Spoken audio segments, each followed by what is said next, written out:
चला तर मैत्रिणींनो, मस्त दुपारचं जेवण झालेलं आहे. आता आम्ही जेवल्यानंतर मठ्ठा बनवतोय. तर हे घेतलेलं आहे एक बॅग मी ताक. आता त्याच्यामध्ये बघा काय काय टाकते. हे एकच मिरची घेतलेली आणि जिरं, एक मिरची आणि जिरं वाटलं असं खलबत्त्यात ते टाकलं. मस्तपैकी चाट मसाला टाकणार आहे मी. हे बघा चाट मसाला,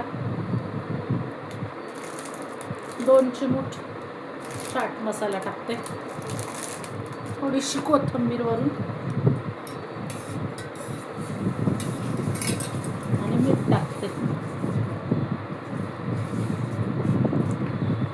तसा आपल्याला मस्तपैकी थंडगार मठ्ठा झालेला आहे मैत्रिणींनो.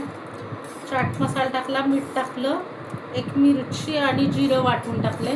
माझ्याकडे आल्याचा तुकडा नव्हता छोटासा,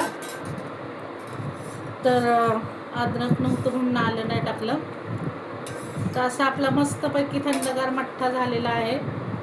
तर या मैत्रिणींनो, मठ्ठा प्यायला, जेवणानंतर मठ्ठा पिल्यावर छान जेवण आपलं पचन होतं आणि उन्हाळ्यात मस्त असतं मठ्ठा पिलेलं.